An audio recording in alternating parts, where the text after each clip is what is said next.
नमस्ते दोस्तों आज हम चर्चा करने वाले हैं अपने तलुओं के और अपने पंजों के बारे में। जैसे जैसे हमारे उम्र बढ़ने के साथ साथ हमारे तलुए थोड़े सख्त होते चले जाते हैं और एक समय ऐसा आ जाता है कि इनसे चला फिरा भी नहीं जाता, कि चलने फिरने में भी हमें 100 बार सोचना पड़ता है और तलुए बहुत सख्त हो जाते हैं। तो आज हम इनके लिए एक ऐसा अभ्यास लेकर आए हैं जो हम अपने तलुओं को, अपने पंजों को आज अच्छी तरीके से अपने का हम क्रिया करेंगे।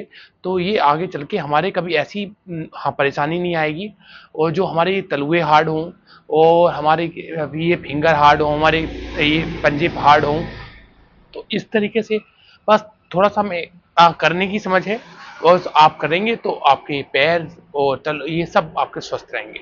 और ये इससे ये हमारे हिप जॉइंट्स भी पे फर्क पड़ेगा।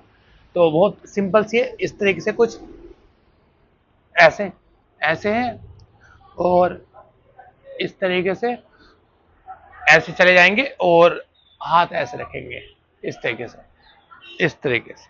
तो इससे क्या होता है, अभी जितना सारा प्रेशर हमारे इस पे हमारे पंजों पे पड़ रहा है और हमारी पंजों की मांसपेशियां सारी एक्टिव हो रही हैं, तो ये हमें इस पोस्चर को मजबूत करना बहुत जरूरी होता है।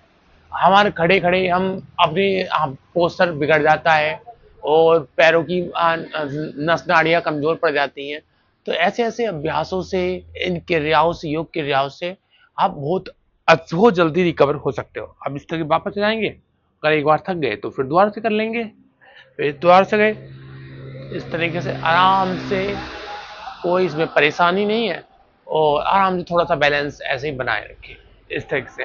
और हाँ, किसी को इंजरी है तो वो पहले डॉक्टर की सलाह से ले करें, ना तो अगर डॉक्टर की सलाह करेंगे तो ये आपको सही रहेगा। ऐसे हम नहीं चाहते कोई आगे आपको कोई समस्या और बढ़ जाए। तो ये छोटे छोटे अभ्यास हैं। वज्रासन में आइए, वज्रासन से आप खड़े होके फिर आगे चले जाइए। बहुत सिंपल सवाल है, आसान है, क्रियाएं हैं और आप करते हैं तो आपको बेनिफिट तो इसका डेफिनेटली मिलेगा। क्योंकि जब हम 40 या 45-50 की एज में पहुंच जाते हैं तो सारा जो हमारा लोड जो पड़ता है, नस नाड़ी कमजोर होती है, तो हमारी इस वाली एरिया में सारी नस नाड़ी कमजोर होती है। सबसे पहले आता है हमारा क्या, घुटने का दर्द आता है, फिर बात को पैरों में दिक्कत, फिर पैरों से हमें तलुए पे दिक्कत आ जाती है, किसी के हील्स पेन आ जाता है, एडी का दर्द आ जाता है। तो ये समस्या ये हमारे कुछ वक्त बाद जब हमारी जवानी बीत जाती है, जब हम बुढ़ापे में प्रवेश करते हैं, तो ये समस्या उस वक्त फेस होनी पड़ती हैं। तो ऐसी समस्या नहीं आए, हम अपने पूरी बॉडी पे पहले ध्यान दें, हम छोटी छोटी क्रियाएं करें तो ये समस्या नहीं आए।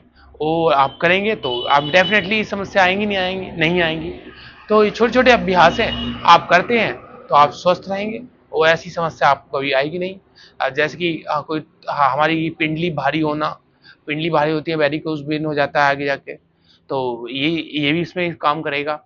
और पिंडलियों पे हम काम करते हैं, वो सारी हम ऑलमोस्टली हम 1 घंटा हम इन पे अपने शरीर पे वर्क करते हैं।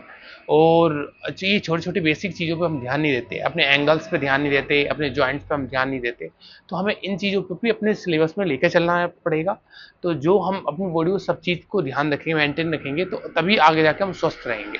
तो ये छोटी छोटी क्रियाएं आप करते रहिए और स्वस्थ रहिए। धन्यवाद।